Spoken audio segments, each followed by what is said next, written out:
The Zarvan Collective's flagship, Erythian Prime, hovered in deep space, far beyond Earth's solar system. Inside its pristine, metallic corridors, Supreme Strategist RYLTH reviewed the holographic projection of the blue and green planet labeled Terra. To the Zarvan, Earth was a Class 0 world, a primitive, insignificant speck on the galactic stage. The hologram flickered, displaying streams of intercepted Earth data. Primitive radio waves, nonsensical TV broadcasts, and a barrage of signals that made the alien analysts grimace in disdain. Primitive, RYLTH scoffed, her translucent, segmented fingers brushing against the projection. Their technology barely scratches the surface of sublight propulsion. Their communications are chaotic. These humans are a joke. The Zarvan fleet had been dispatched on a reconnaissance mission to observe and classify planets in this sector. Earth was simply an afterthought, one of the many backwater worlds to be catalogued. However, curiosity had peaked among the Zarvan scientists. Unlike other Class 0 civilizations, Earth emitted a unique cacophony of electromagnetic signals that didn't align with their level of technological development. The Zarvan called it signal chaos, a phenomenon they deemed an anomaly rather than a threat. "They're unpredictable," murmured Altrix, the head of the Zarvan Science Division. His multi-lensed eyes blinked in unison as he studied Earth's broadcasts. "Their technology is crude, but their ability to adapt to randomness is unusual." RYLTH dismissed him with a wave. "Unpredictable or not, they're still primitive. Let's get this over with. Deploy a stealth probe. I want to observe how they react." Within minutes, a sleek, cloaked probe was dispatched from the fleet, silently entering Earth's orbit. Its mission was simple: gather intelligence on human infrastructure, defense systems, and technology. The Zarvan were certain that humans would never notice its presence. On Earth, in a dimly lit room in Arizona, amateur astronomer Daniel Reyes adjusted his telescope, sipping on his third cup of coffee for the night. He wasn't looking for aliens. He didn't believe in them.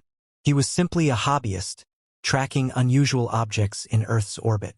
Tonight, something strange caught his attention. "Hold on," Daniel muttered, squinting at his monitor. A faint, flickering dot was moving unnaturally fast across the sky. At first, he assumed it was just another satellite, but its trajectory was erratic, unlike anything he'd seen before. He snapped a photo and uploaded it to his social media account with the caption, "UFO? Or just another Elon Musk project?" Within hours, the image went viral. Conspiracy theorists, amateur astronomers, and internet sleuths began analyzing the object. Major news outlets picked up the story, and soon even government agencies took notice. The probe, which was designed to remain invisible, had unknowingly revealed itself. Earth's chaotic electromagnetic environment, an unintended byproduct of human technology, had interfered with its cloaking system. At NORAD headquarters, alarms blared as analysts scrambled to interpret the data. General Amanda Whitaker stood in the command center, her eyes fixed on the screen displaying the probe's movements. "Is it ours?" she demanded. "No, ma'am," a technician replied. "It's not like anything we've seen before. Its materials don't match any known alloys, and its energy signature is off the charts." Whitaker's face hardened. "Prepare a response. If it's a threat, I want it neutralized." High above Earth, the Zarvan probe continued its surveillance, oblivious to the storm it had caused. It hovered near a U.S. military base, scanning for advanced weaponry. Back on Erythian Prime, RYLTH and her officers monitored the data feed with detached curiosity. "Fascinating," Altrix murmured. "They've created crude nuclear weapons. Such barbarism. Yet they lack the refinement to harness directed energy efficiently. They're primitives with fireworks," RYLTH replied. "Nothing more." Suddenly, the probe's data feed began to distort. Earth's electromagnetic interference intensified, disrupting its systems. Before the Zarvan could react, the unthinkable happened. Earth struck back. On the ground, a squadron of unmanned drones launched from a nearby airbase. Guided by a hastily coordinated effort between NASA and the Pentagon, the drones swarmed the area where the probe had been detected. armed with advanced radar and high-powered missiles. The drones locked onto the cloaked craft, overwhelming its defenses. The probe attempted to evade, its sleek form darting through the sky. But humanity's chaotic coordination proved too much. A missile struck its side, sending it spiraling toward the desert below. With a deafening crash, the alien craft embedded itself in the sands of Nevada. On Erythian Prime, the bridge fell silent as the feed from the probe went dead. Arweltich's expression twisted into a mix of disbelief and fury. They destroyed it, she hissed. The Class 0 species took down one of our probes? Altrix, though equally stunned, couldn't suppress a note of fascination. Their response was unconventional. They didn't rely on a singular defense system. They adapted, improvised.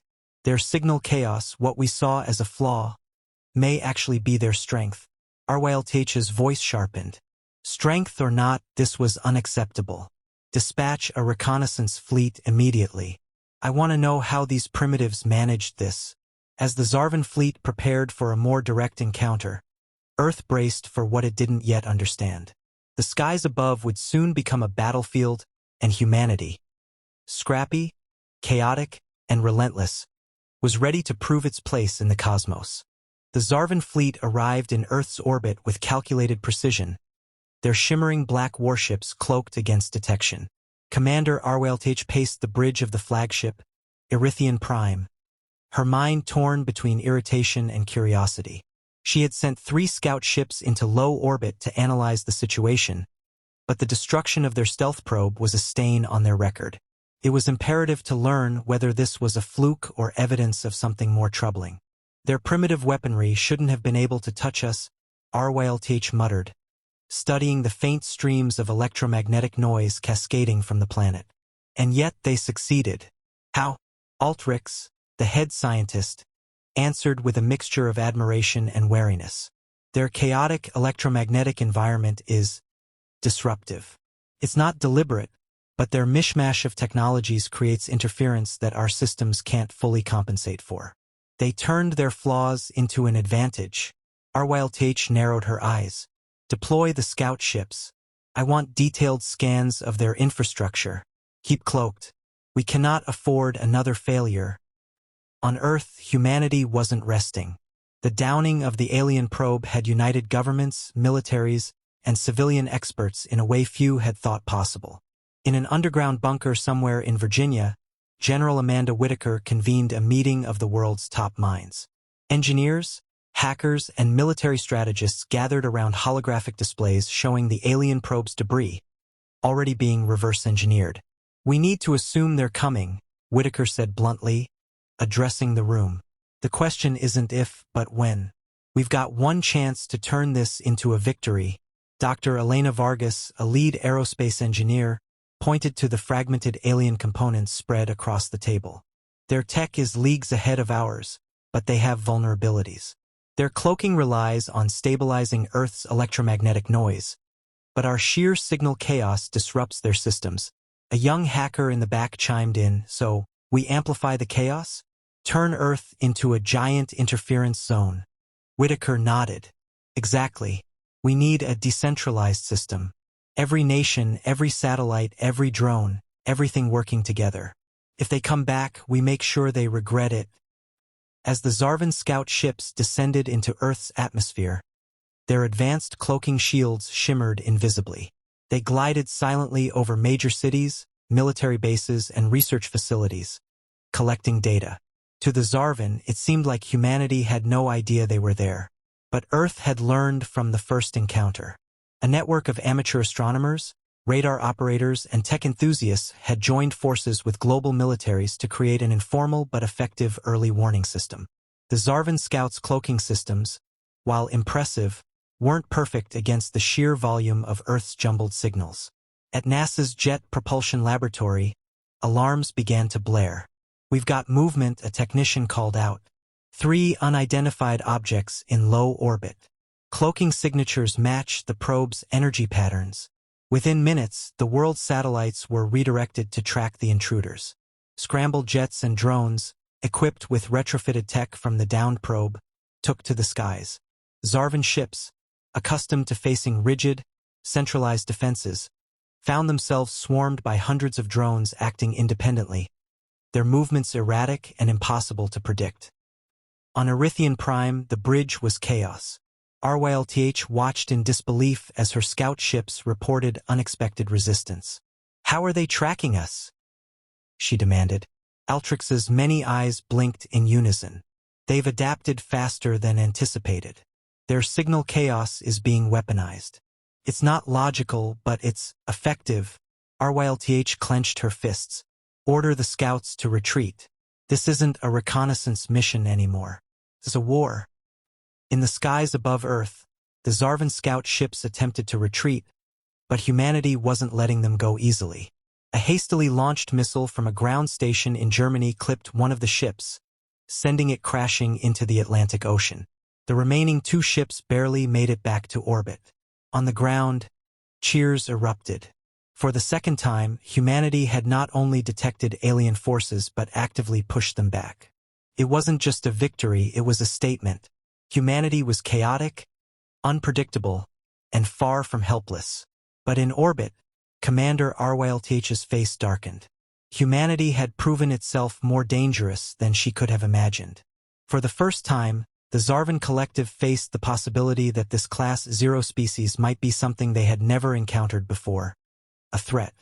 High above Earth, the Zarvan fleet hovered in low orbit, its warships positioned in a tight formation. The failure of the scout mission had shaken Commander RYLTH's confidence, but she refused to retreat. To admit defeat against a Class 0 species would be a humiliation that the Zarvan Collective could not endure. "This is no longer a reconnaissance mission," RYLTH declared to her officers, her voice cold and commanding. "Deploy the assault fleet. We will overwhelm their defenses and show them the folly of opposing the Zarvan." The fleet, consisting of 6 heavily armed warships, began its descent into Earth's atmosphere. Each ship was equipped with energy shields, plasma cannons, and cloaking devices, technology that no known civilization had ever withstood.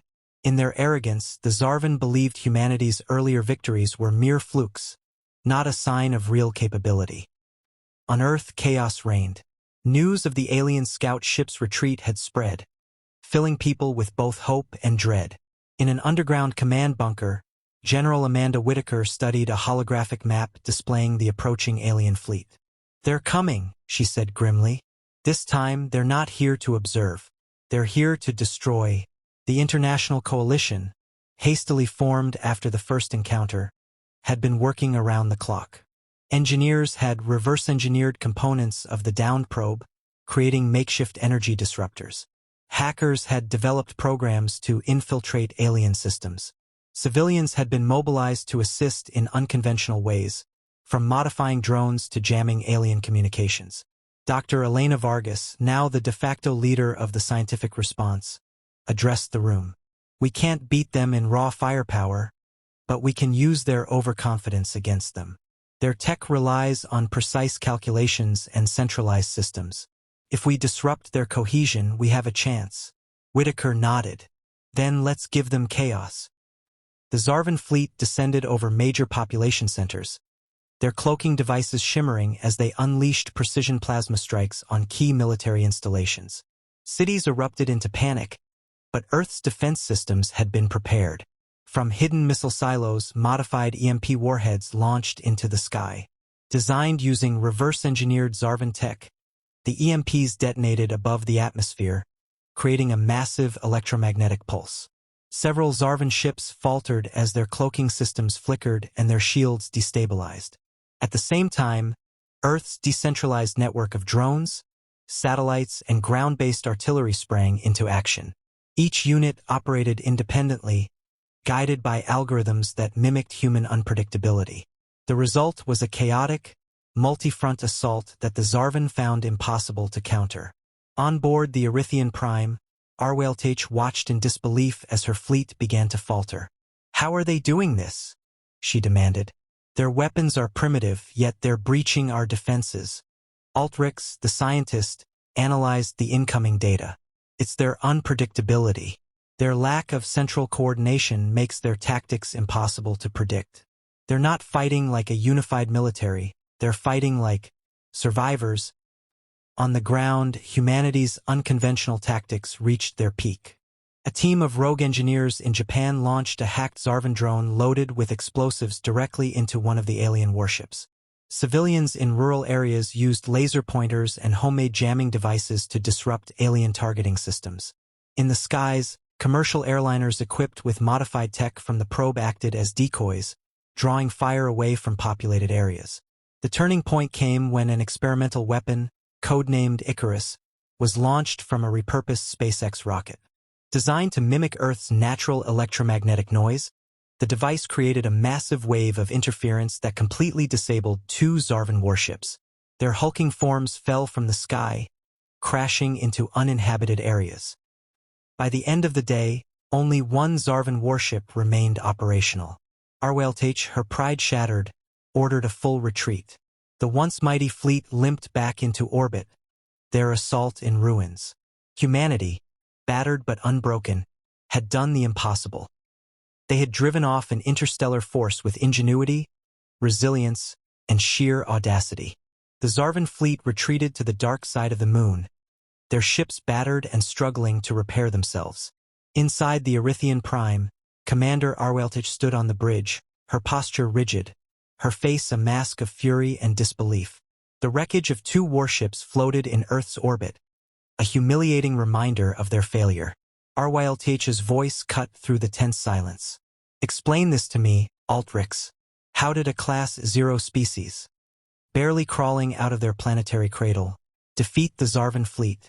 Altrix, his multi-lensed eyes glowing faintly, spoke with hesitation. Humanity's strength lies in their chaos. They are not bound by the rigid hierarchies or predictable systems that define most civilizations. Their technology is crude, yes, but their adaptability is unparalleled. HFY slammed a segmented fist onto the console. Adaptability isn't enough to explain this. They exploited our weaknesses. They understood us. She turned, her voice lowering into a dangerous growl. Did we underestimate them? Or are they hiding something more? On Earth, humanity celebrated cautiously. The streets of major cities were filled with cheering crowds, but beneath the surface, tension lingered. Everyone knew the battle was far from over. In a secret command bunker, General Amanda Whitaker met with her top advisors and scientists. The alien fleet might have retreated, but the war was far from won. Whitaker's voice was firm as she addressed the room. We've bought ourselves time, but that's all. They'll be back, and when they come, they'll come harder. What's our next move? Dr. Elena Vargas, still analyzing data from the battles, stood. We've proven we can disrupt their systems and turn their tech against them, but we can't rely on improvisation forever. We need to escalate. If they come back, we have to take the fight to them. Whitaker raised an eyebrow. You're suggesting an offensive? Vargas nodded. The wreckage from their ships is a goldmine. If we can reverse engineer their propulsion and energy systems, we can build our own fleet, or at least a weapon capable of reaching them before they reach us. Across the room, a young hacker added, and we don't stop with tech. We've been studying their communication signals. If we can decode their language, we can disrupt their command chain directly. Turn their cohesion into chaos. Whitaker's gaze swept the room. So we build, we adapt, and we make sure that when they return, they'll regret it. Above the moon, HFY and her remaining officers debated their next steps. Some argued for a full-scale planetary bombardment to wipe humanity off the map. Others, including Altrix, urged caution. They're more than they appear, Altrix said. This is not a species that can be easily subdued. If we escalate without understanding their capabilities, we risk another failure. The collective will not tolerate another embarrassment. HFY's expression darkened. Then we find another way. Humanity has declared themselves a threat to the Zarvan. If brute force won't suffice, we'll use precision. Infiltration. Subversion. Altrix tilted his head. You mean? HFY nodded. We'll send operatives to the surface. Study them from within. Find their weaknesses. And when the time is right, we'll strike. As humanity began its feverish preparations for the next encounter, alien infiltrators quietly descended onto Earth, cloaked in human-like disguises. Unseen, they moved among the population, observing, learning, and plotting. The war was no longer about technology or brute force. It was a battle of wits, adaptability, and survival. And both sides knew the next confrontation would decide everything.